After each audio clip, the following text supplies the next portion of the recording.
This is Dr. Bilal, and for details you can visit sqadia.com. Today we shall be discussing about the very important topic, and that is epithelium. And in the second half of our lecture we will be discussing about the domains of epithelium and the cell specializations of epithelium. Let us have an outline of today's lecture. First, we will have a look at the definition of epithelium. We will try to understand what epithelium is and what are the other types of tissues which are most important, and epithelium being one of them. Then we shall talk about what are epithelia, how they are formed, and what are their functions. And after having done with the structure and function of epithelium, we shall move to the discussion of classification of epithelia. We will try to classify epithelia, and we will try to classify and understand epithelia under two headings: the simple and the stratified varieties of epithelia. Then we will discuss the domains. The cell polarity will be the next topic we shall be discussing about. And then the specializations of epithelial domains. Every domain of the epithelium is having some certain modifications or specializations. That is the apical domain, lateral domain, and basal domain. All of them have certain modifications. We will try to cover all those modifications in today's lecture. So let us start with the basic topic of today's, that is epithelium. There are four basic types of tissues in our body: the muscle, the nerve system, connective tissue, and our today's topic of discussion, that is epithelium.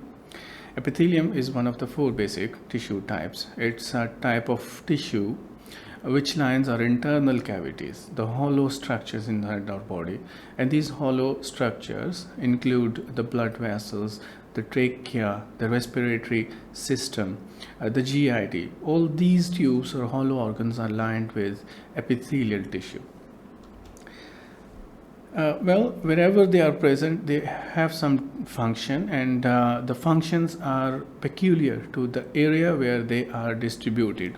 Like the main functions the epithelia have got, or characteristics the epithelia have got, are the following, which we will be discussing in this slide.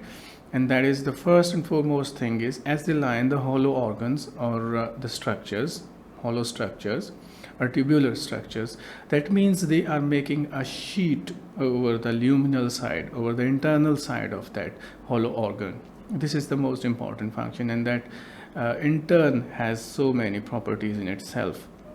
And the apical surface of the epithelia, apical surface is the surface which points towards the lumen, which points towards the free end of the epithelium.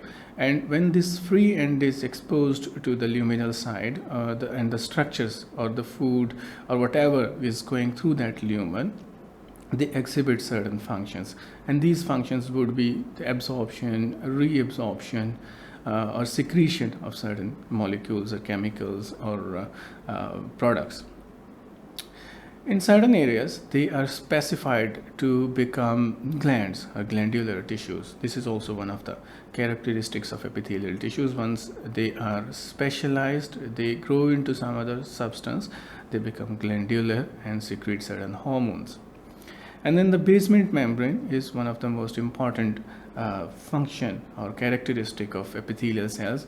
Basement membrane is actually the underside of all epithelial cells, and the underside of all epithelial cells is anchored down the connective tissue with certain connections, which we will discuss today. That connections are called hemidesmosomes.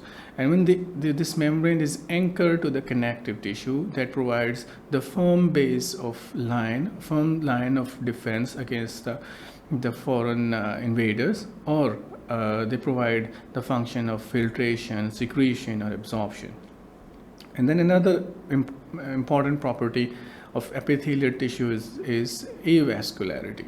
Epithelia are avascular. They do not have blood supply. They lack blood vessels, and the nourishment of epithelia is by the connective tissue, is by the materials of the cell blood vessels which are supplying the connective tissue. The connective tissue is the sole source of nourishment for epithelial tissues. And then the four most important characteristic of epithelial tissues is they can regenerate and repair quickly. This is the most important function they have got.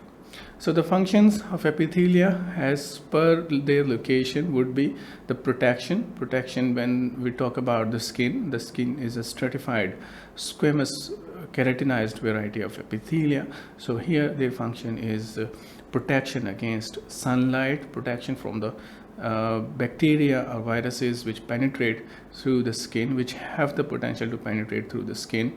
And then physical damage, protection from physical damage is one of the functions.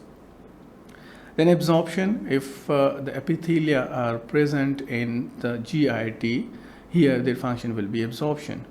And if they are present inside the renal tubules, they have the capability, they have the ability to reabsorb certain substances. They have the ability to reabsorb certain substances which were filtered initially but need to be returned to the body. So these substances will be reabsorbed. So absorption is one of the function of epithelial tissues. And then comes filtration, as we talked about the reabsorption in kidney tubules. Similarly, filtration in certain areas of the kidney tubules is also one of the functions of epithelia. These epithelia are specialized varieties of epithelia. And here waste materials are filtered. Then the secretion. Secretion is one of the important functions of epithelial tissue. There are different glands which produce perspiration, oil, digestive enzymes, and mucus material. As I told you before, that all these tissues are glandular in nature, and these glandular tissues are specialized epithelia. So in turn, epithelia are giving this function of producing sweat or sebum, nourishing hair, giving shine to the hair. So this is also one of the functions of epithelial tissues. Now we can move to the types of epithelia, and as the slide is showing two diagrams, the right one and the left one, and the two diagrams means there must be two types of epithelia.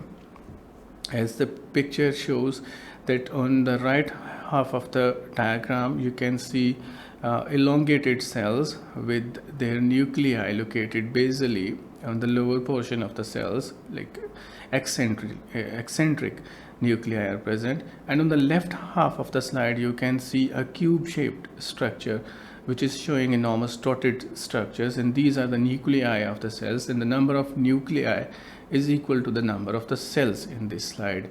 So the one thing is quite clear here, that on the right half of the diagram the structure shown, which is definitely an epithelial structure, it's a type of epithelium that is having a single line of cells. That's a single type of cell and single line of cells. So this type of epithelium will be called the simple variety of epithelia, the simple epithelium. While on the left half of the diagram, as you can see, the number of cells and the number of layers of cells is numerous. It is at least more than two, at least more than one. That is why we call this type of epithelium as stratified epithelia. So the simple epithelia are the ones which have only a single line, a single column, horizontal column of epithelial structures, epithelial cells, while the stratified variety of epithelia are the ones which have more than one or two layers of epithelial cells. Well, these epithelia are further classified into subgroups or subclasses, and each of these classes will have the one surety that whether it is a simple variety of epithelia or a stratified or complex variety of epithelia. If it is a simple variety of epithelia, and the definition of simple epithelium is the epithelial cells will be arranged in a single row or single column. They will be arranged like a single line. And then we have to look at the shape of the cells which are present in the epithelium. Like in this case, in this diagram, we have further classification of simple epithelia. We said that the simple epithelia are further classified into 3 more classes, and that is on the basis of the morphology, that is on the basis of the shape of the cells which are contained or present inside the simple epithelia. If the shape of the cells is flat, and flat is like in this picture, as you can see, we labeled it as simple squamous epithelium. In simple squamous epithelium, the cells are tiny, they are flat in nature. So this gives the name the simple squamous epithelium. While in this lower diagram, which is labeled as simple cuboidal, the term simple is evident because the layers, the number of layers of cells is not more than 2, not more than 1. There is only 1 layer of epithelial cells. And when you look at the shape of the cells, these are cube shaped, cuboidal in nature. That is why the cubical appearance of these cells gives the name to this type of simple epithelia as cuboidal epithelium. So this is simple cuboidal epithelium. Then move on to the third variety of epithelium, and that variety is the simple columnar. You look at the slide, this is single row or single column of cells, and all these cells have nuclei lying at the same line. This is also one of the criteria of being called as simple. In simple epithelia, you will see the cells at the same level. And these columnar cells, the elongated appearance of these cells gives it the name the columnar, like columns. They are elongated cells with nucleus present at the base of the cells. So this type of epithelium, this subvariety or subgroup of simple epithelium is called simple columnar epithelium. Let us have a view of where these particular types of epithelia are present and what are the major functions they are doing in those areas. The simple squamous epithelium is usually present in areas where exchange of materials is required. Usually they are present in the areas where exchange of materials is required. So on basis of this criteria, which we set for the simple squamous epithelium, the simple squamous epithelium is found to be present in the endothelium and the mesothelium, that is inside the body cavities, the Bowman's capsule in the kidney, and respiratory spaces in lungs. And here their function is in kidneys or Bowman's capsule, they control the movement of the cells inside the Bowman's capsule. They help in exchange of nutrients and the materials which are present inside the Bowman's capsule. And in respiratory spaces in lungs, here they are meant for the gaseous exchange. And in certain areas they serve the function of lubrication as well. And they make the barrier in the central nervous system. There is one term which we call blood-brain barrier. The brain is totally separated from the pool of the blood, the vascular system. So the structure which is formed between the blood vessel and the brain tissue, the nervous tissue, to cut off from each other, that structure is called blood-brain barrier. That is, the brain is separated from the blood. So simple squamous epithelium serves this function as well. Then have a look at the simple cuboidal variety of simple epithelia. Again, simple and cuboidal in appearance, so simple cuboidal epithelium. Simple cuboidal type of epithelium is usually present in the lining of the exocrine glands. The exocrine glands are the glands which produce local secretions, which do not give out their secretions into the bloodstream. And they are present in the surface of the ovary and kidney tubules and thyroid follicles. So usually they are present in the exocrine glands, in the ovary, and thyroid follicles. And the degree of thyroid activity is usually measured by how much cuboidal follicles are present, cuboidal cells are present inside them. Here again their function is absorption, conduit, barrier, and absorption and secretion. Then comes the third and the last type of simple epithelium, and that is the simple columnar epithelium. Simple columnar epithelium is usually ciliated. When they are present in certain areas, they are usually ciliated, and this ability of having cilia over them indicates that they have one more function, that is one more specialization in function, and that function is the movement and secretion of the mucus inside the cells. Usually they are present in small intestine, in colon, and they are present into the upper portion of respiratory tract as well. Again, their function is absorption, secretion, and maybe both. Then there is another variety. So far we have discussed about the simple and the stratified varieties of epithelia. Here we have one exception to this rule.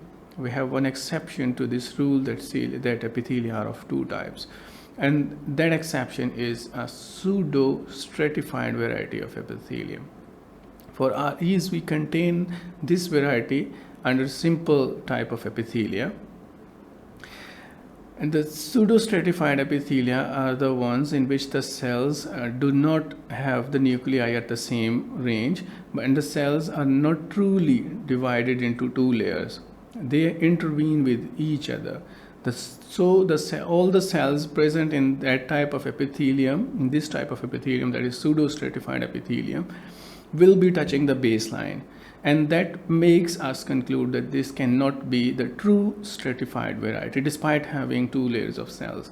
As the cells in the upper layer are touching the baseline, they cannot be the true stratified. That is why they are called false stratified or pseudo-stratified variety of epithelium. This type of epithelia are found in trachea and bronchial tree, ductus deferens in man, and efferent ductules of epididymis. And the function is secretion, conduit, absorption, conduit. And then comes the stratified variety of epithelia. Here again, the names will be the similar, but the type of epithelium will be different.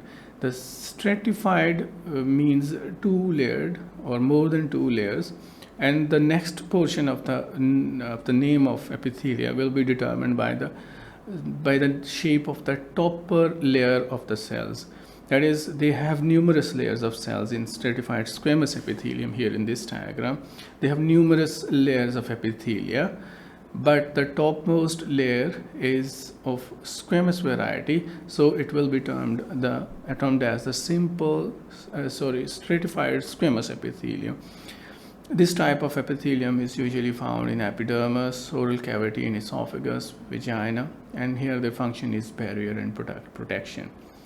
Similarly, the stratified cuboidal variety of this type of epithelia, that is the stratified type of epithelia, is having more than two layers, more than one layers, and the topper layer is cuboidal in appearance, that is cubical in shape, cube-like in appearance.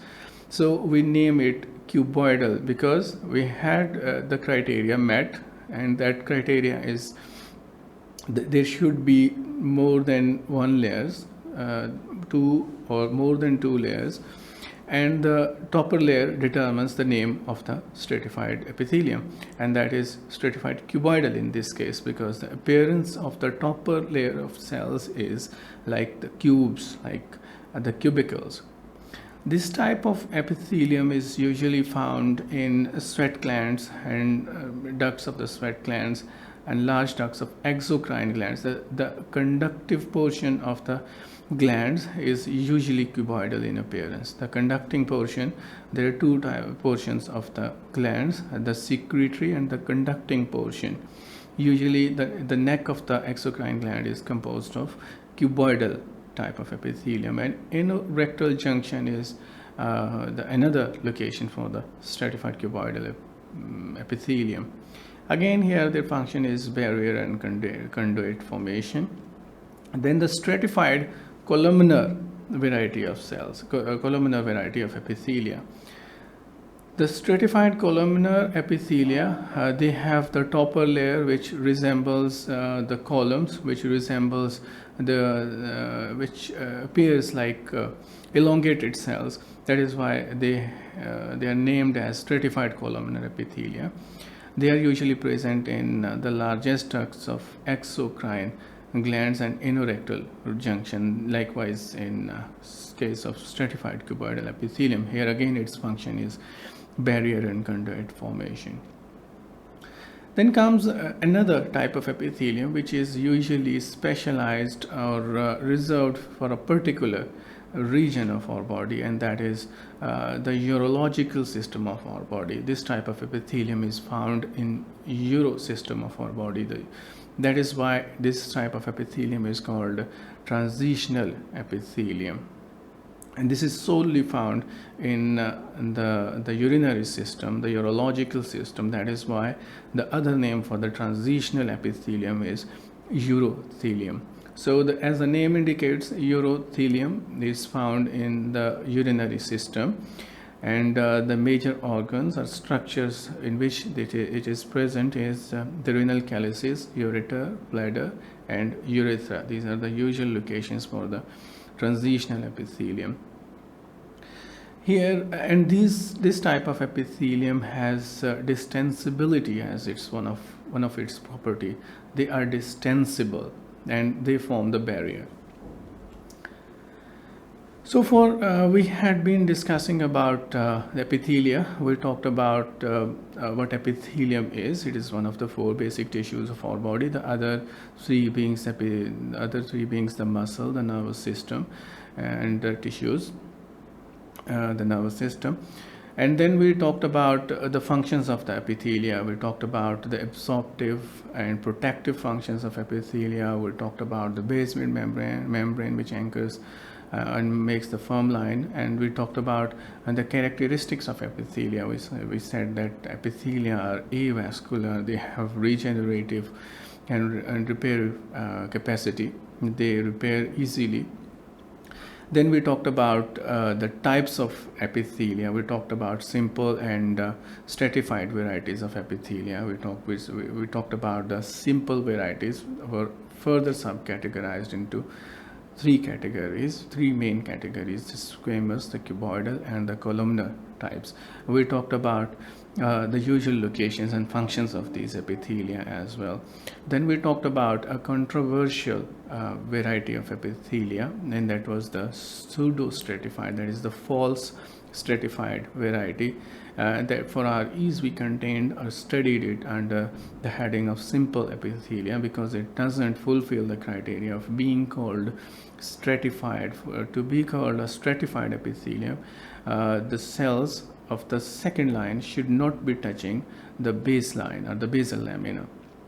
But in case of pseudo-stratified epithelia, the cells of the upper layer, the second layer, cells of the second layer are touching the baseline. So the cells are arranged in zigzag portion. The top and the lower layer of cells are in zigzag portion. They interlace with each other. Then we talked about the stratified variety of epithelia. Again, we divided them into the stratified squamous epithelium, stratified cuboidal epithelium, and stratified columnar epithelium on the basis of the appearance or morphology of the topper layer of epithelium of the stratified variety of epithelium. And then we talked about the special variety of epithelium, that is uroepithelium or urothelium. This is also called transitional epithelium. This is solely found in the urinary system of our body, the urological system in our body, the calyces of kidneys, the ureter, the bladder. And we talked about it, about the transitional epithelium, that it is distensible and it provides the barrier. Now, this is ideal time for us to move on to the second half of our lecture, and that is the polarity.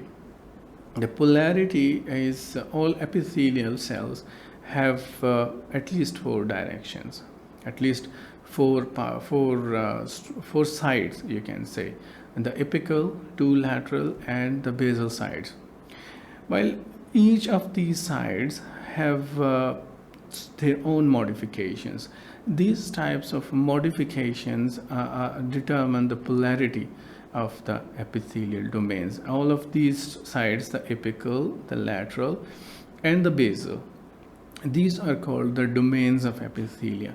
But we will infer one more domain of epithelium, that is basolateral.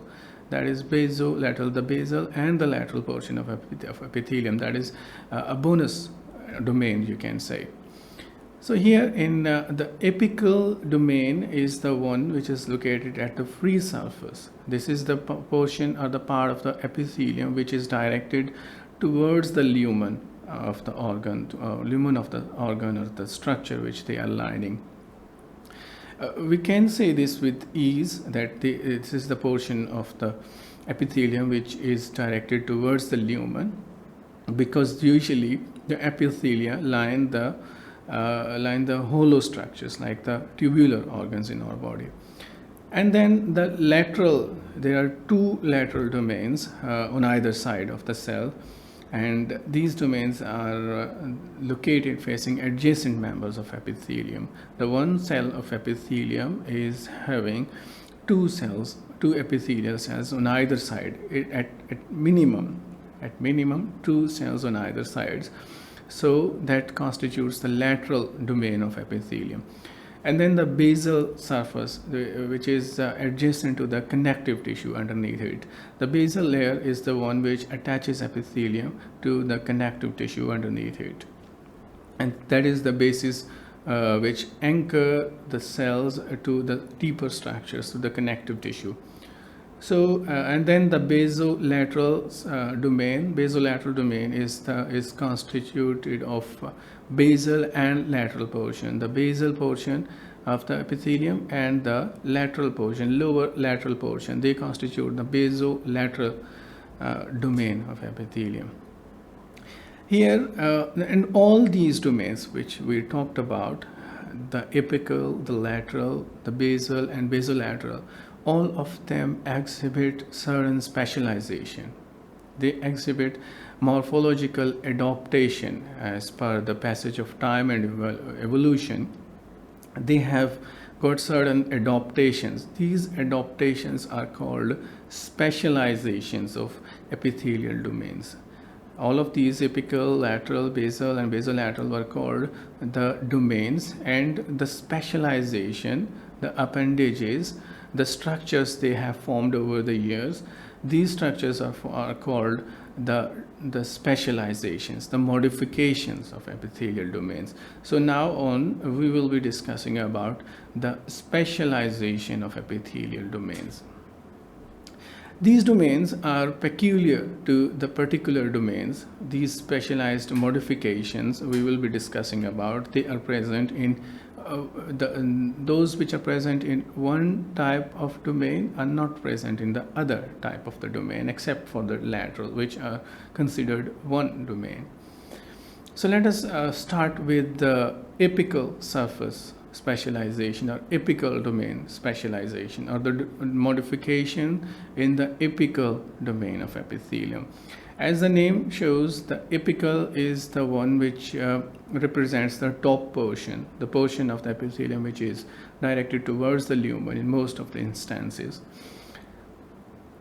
These surfaces represent the interface between epithelial cells and their external environment. As I told, that they are directed towards the lumen or towards the exterior of the structure. Over the passage of time, the apical surface has got certain specializations, and these specializations are of three types. The one is the microvilli, the one type are the microvilli, the other the cilia, and third the glycocalyx. Now each of them are present in certain areas of distribution. They are not present in everywhere. It doesn't mean that all apical surfaces of epithelia, all apical domains in epithelia are blessed with or endowed with these structures, but only in certain locations they are they are having these modifications, like the location in which microvilli are present on the apical surface, the cilia wouldn't be there. And where the cilia are there, the Glycocalyx and the microvilli wouldn't be there. Let us have a brief discussion on each of these structures. The microvilli. The microvilli are the evaginations, are the modifications of the apical surface or apical domain of epithelium. These are the cell membrane evaginations. Evaginations, and these are present in the areas of the body where we have to increase the absorption, the parts of the body where absorption takes place. The microvilli and the presence of microvilli actually throws the mucus of that area, the structure or top structure of epithelia, throws into folds, and these folds are called microvilli. And when this is thrown into the folds, these folds greatly increase the surface area. That is, in a small area, more surface will be contained. So the surface area will be enormously increased. When the surface area is enormously increased, we have a knowledge of one more thing, that is microvillus is linked with the absorption of materials.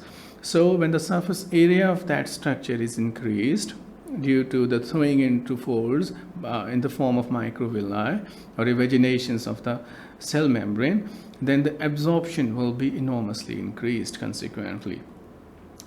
So what microvilli are formed of? Microvilli are not only the projections, they have certain skeleton, they have certain structure behind which keeps them in shape. And they have a core of actin microfilaments and are covered by a coat of surface bound carbohydrates called Glycocalyx. Now, the first and most basic type of modifications which we see in the apical surface, when we talk about apical surface specialization, that is the microvillus. The singular is microvillus, while when they talk about the plural form is the microvilli. These microvilli are the projections or evaginations of the cell membrane. These are the evaginations of the cell membrane, and they are usually present in the areas of the body. This type of epithelial evaginations or modifications are present in areas of the body where we ought to have increased surface area. And what are the structures where we ought to have, or we need to have increased surface area? This is the part or the structures in our body where we need to increase absorptive process. Where we need to increase the absorptive process enormously, we need to have more surface area for absorption.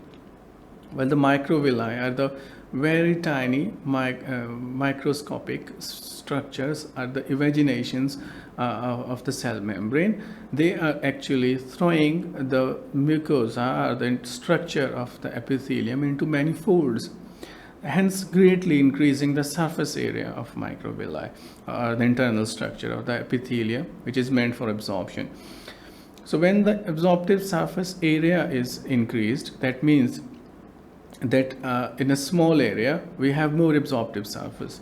When the absorptive surface is increased, the surface area for absorption available is increased, then more substances will be absorbed in a small space. The more substances will be absorbed in a small space. So what are the structures which keep the microvilli in shape? We definitely need certain structures which could keep the microvilli in shape. What are the structures which give microvilli the particular shape they have got? And that shape is a finger-like projection, that is a tubule pointing from the apical end of the epithelium. This is actin microfilament structure that is providing the core material which is keeping them in shape, which is giving them the characteristic appearance of microvilli, that is the finger-like projections, very tiny microscopic finger-like projections.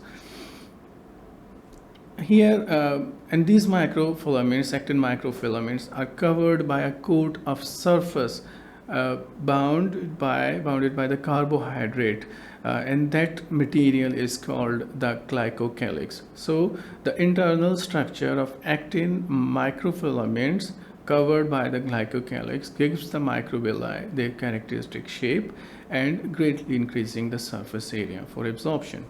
So this was the most important modification of the apical domain. Here in this figure you can see this is a normal picture.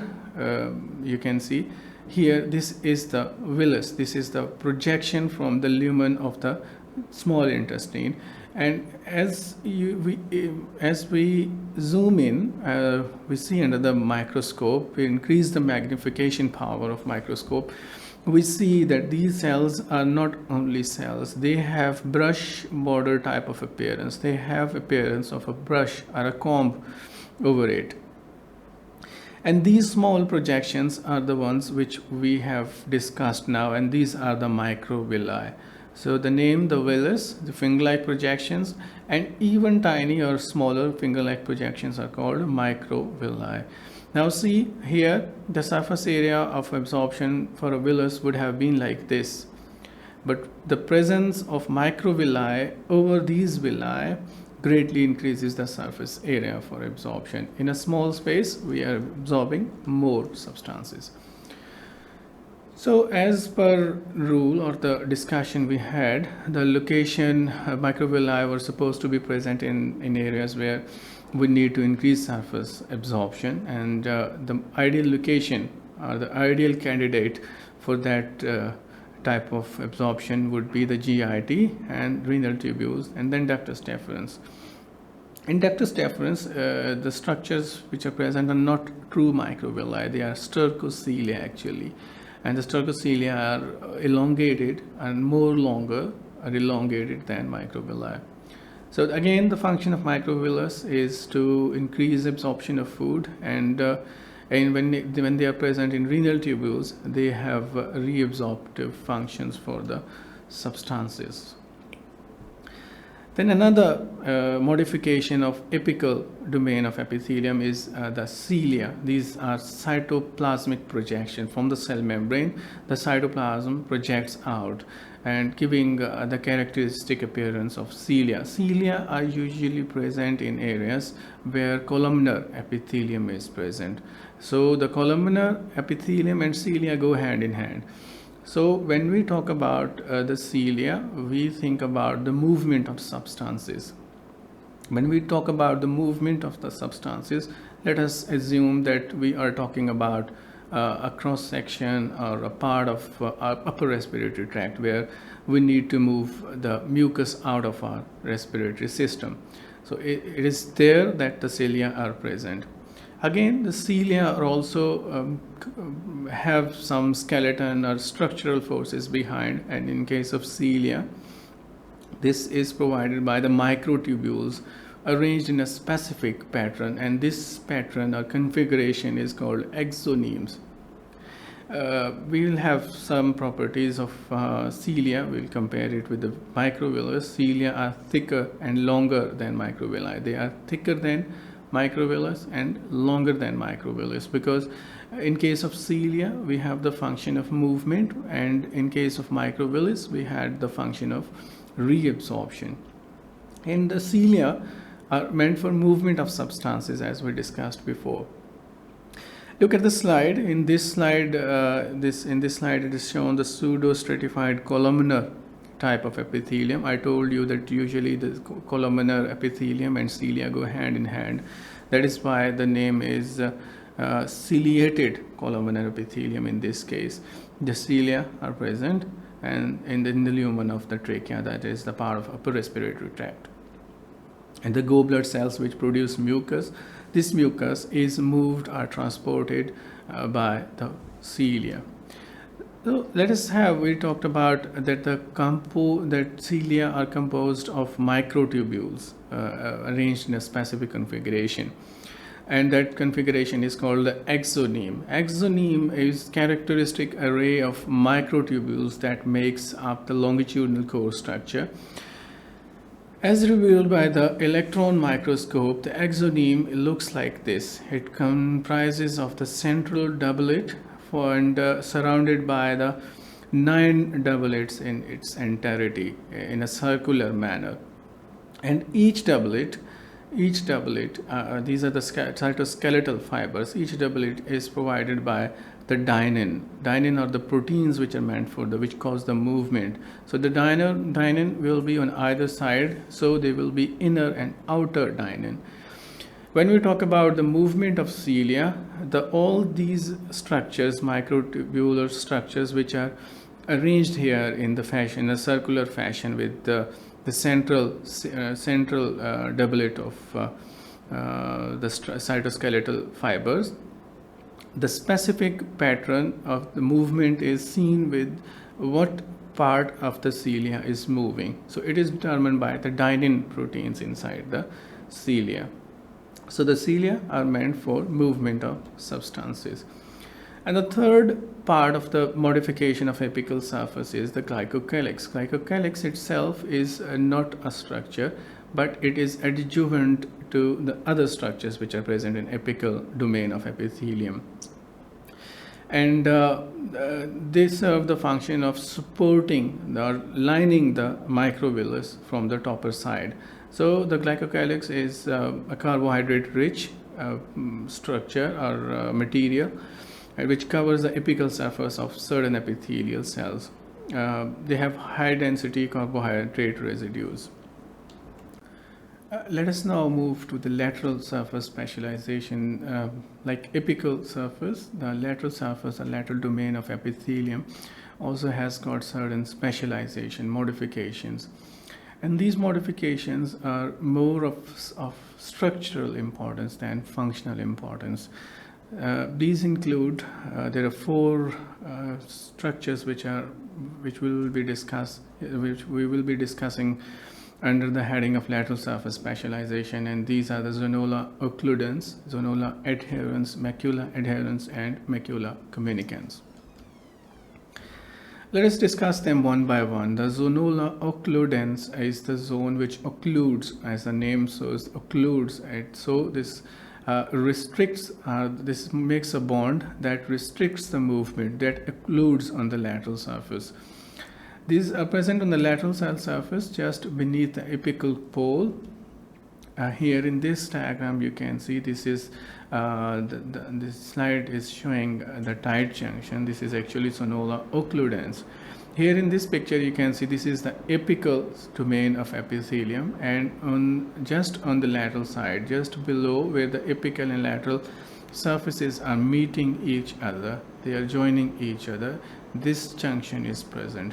This structure is present. Here in this picture you can see these are the protein complexes of occludin and claudin and ecadherin. Some other proteins are also there, but they are of less significance than occludin and claudin proteins. So this is formed by the special transmembrane proteins called claudin and occludin. These are the important ones, but other types of proteins are also there.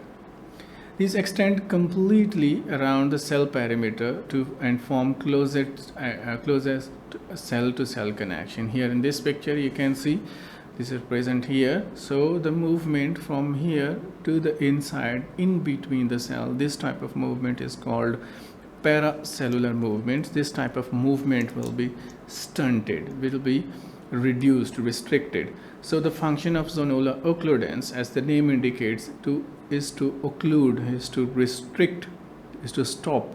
And restrict or stop what? Restrict paracellular flow and restrict membrane flow. This is the most important function the Zonula Occludens has. So this was the picture which was depicting Zonula Occludens. As we can see, the lateral edges or the lateral sides of the epithelial cells, they are joined together by the claudin occluding protein so that the paracellular movement across the cells would be stunted. Here then comes the Zonula Adherens. This lies subjacent, just below the portion where the Zonula Occludens is present. The claudin and occludin proteins are present just below that. There is one more connection between cell of one to the other type of cell. It means both two cells of epithelium, maybe on either side. A band-like junction extends from one cell to the other, that extends around the perimeter of the cells. This connection, or this junction, serves the function of attachment of adjacent epithelial cells. This is the type of junction which keeps the epithelial cells tightly coherent and tightly bound to each other, so they give the characteristic shape or line of attachment for the adjacent cells in the epithelium. So the Zonula Adherens is meant with the maintenance of structure, or maintenance of close attachment of epithelial cells with each other. And the protein here is cadherin and catenin protein in nature. So the actin filaments of one cell is connected to the actin filaments of the other cells via these proteins across the plasma membrane. Well, then comes another structure, and this is the desmosomes. Desmosomes are is derived from the demos, that means the bond or the ligament, and soma, which means body. These are adhesive. Adhesive means they adhere one cell to the other. These are adhesive intercellular junctions which are found in tissues subjected to mechanical strain. So the desmosomes are the structures which connect adjacent cells with each other. They are widespread in epithelial. They are enormously seen in the epithelial cells, and particularly in the stratified squamous varieties, and also occur in the cardiac muscles of heart muscles, you can say. So the function of macula adherens is to link the membrane of adjacent cells. The function of desmosome is to link the adjacent cells together. The membranes of the adjacent cells wouldn't go away, wouldn't leave each other. These are spot wells actually between adjacent cells, and they are formed by the juxtaposition of and attachment of two symmetrical disc-shaped structures provided by each cell. Here, look at the figure which is showing a desmosome. Though this is the picture or cross section of one half of the desmosome, here you can see the one cell, the cell membrane of the one cell is joining the cell membrane of the another cell, and this function is being served by the transmembrane proteins. And on either side of the transmembrane protein, on either cells, on either side of this junction, you can see the intermediate filaments are present. So the transmembrane proteins bind them together or make a junction, and the intermediate filaments of either cell are connected with each other. Again, one more picture of desmosomes. This is quite similar presentation. The function is to spot weld and hold the cells together via calcium dependent mechanism, and this gives resistance to the lateral shearing forces between cells by coupling external attachment of adjacent cells to the internal linkage of their keratin cytoskeleton. Now comes the Macula Communicans. Communicans means a sort of connection. This is a junctional area between adjacent cells, and this type of junction facilitates intercellular communication by allowing passage of small molecules from them. And so they are the control checkpoints, they are the barriers that control the movement of substances across the cells. Intercellular transport is via the Macula Communicans. So this connection or this junction is maintained by certain proteins which we call the connection proteins, which are intramembrane hydrophilic channels that control the movement. The function of Macula Communicans is to permit cellular signaling and electrical coupling, and this regulates intercellular movement of ions between adjacent cells which are connected by the Macula Communicant type of junction, and this imparts cellular strategy of approaching a syncytium This type of structure is present in the cardiac muscle so that they can contract together. So here again, let us have a review. So far we have discussed the lateral surface specializations. We will classify them into different portions. So now we can see the occludens, Zonula Occludens is called the tight junction. This is the occluding type of junction because this restricts the paracellular movement. This restricts the movement of materials across this junction. And then comes the type of variety of cell-to-cell junction, and that is the anchoring junction. The anchoring junctions keep the cells tightly together, coherent and tightly bound to each other. And anchoring junctions are the Zonula Adherens and Macula Adherens. Macula Adherens is also named as desmosomes. So the anchoring junctions are not limited to the macula adherens or desmosomes only. They have further varieties, and one of them is the focal adhesion that is done by the integrin protein, the extracellular matrix proteins. These are the extracellular matrix proteins, and the actin filaments play their role in the formation of focal adhesions. So again, their function, as they are anchoring junctions, or their function is to anchor the actin cytoskeleton to the extracellular matrix so that the cells won't leave their position, won't leave their place. And another type of specialization of epithelial or epithelial domains and the anchoring type of junction is the hemidesmosome. We will discuss hemidesmosome in a couple of slides later than this. And then the type of communication between cells, the gap junctions, the nexus formation. The gap junctions are the connections which are made intercellularly so that the movement of molecules and ions could be possible from one cell to the other. And this function is served by the connection proteins. The connection proteins of adjacent cells come together and they make the channels through which the ions and molecules can move from one cell to the other cell. And this is the basis of the syncytium which we see in the heart muscle, so that the cells, all the cells of that variety, that typical variety, and which are connected by the gap junction, could move or act like a syncytium, like a single unit, as we see in the heart muscle, in the ventricles, when all the ventricles have been depolarized, and that is done by the process of gap junctions.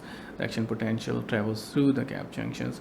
They contract together and pump the blood out, and this is what we call, in other sense, the syncytium, the working as a unit. Then comes the basal domain modification, the modification in the basal membrane. The four most important, the most important modifications are the basement membrane and the hemidesmosome. Both of them anchor the epithelial cells to the deeper connective tissues. The hemidesmosome we will discuss later than this slide, and before that we will discuss, have a look at the basement membrane. The basement membrane is the lower portion of the epithelium. Here in this diagram you can see this is epithelium, and the type of epithelium shown is definitely pseudostratified epithelium. Beneath that you can see a line that is of differently colored here. This line is the basement membrane, and below that is the lamina propria. The reticular fibers are present, the connective tissue will be there. So the basement membrane forms the interface between the epithelia and the underlying portion, between the epithelia and the underlying portion, so that the epithelial lines of cells would be contained or would be fixed in their position, and they won't be allowed to move unnecessarily. They will be allowed to move as much as the basement membrane allows them. So the basement membrane is composed of two layers. The one is the basal lamina and the underlying layer of reticular connective tissue, as in the slide which I showed you before. This underlying connective tissue attaches the basal lamina with the collagen 7 anchoring fibrils and fibrillin microfibrils. These two layers together are collectively referred to as the basement membrane. As we can see in this diagram, this was the rough diagram, this was the diagram showing the basement membrane. For the detailed view of basement membrane, we can have a look at this. So this is the lamina propria. You can see the lamina lucida and densa combined, they form the collagen 4 layer, which is anchored down with the ligament with the collagen 7. Here they are anchored below to the underlying reticular tissue, and so this is the layer, these are the layers which constitute the basement membrane. The functions of basement membrane is to keep the cells in line as they make the firm line of attachment. They do not allow the invasion by the foreign body or foreign materials. And in cases of malignancy, in case a tumor is formed, an epithelial type of tumor is formed, the basement membrane shows enormous resilience and shows spine to restrict the movement or the spread of malignancy to the other portion. So it's a transport regulator as well. Then comes the another type of anchoring junction, and that is the hemidesmosome. The hemidesmosomes or in simple language they are called half desmosomes. Hemi means half and desmosome means the desmosomes, the body, the ligamentous body. These are found at the sites where epithelial cells are attached to the underlying extracellular matrix. This is adjuvant to the basement membrane. The integrins are the integral proteins which anchor the cells to the underlying extracellular matrix, so that the cells will be contained in their place. So the hemidesmosome is also a variety of anchoring type of junctions.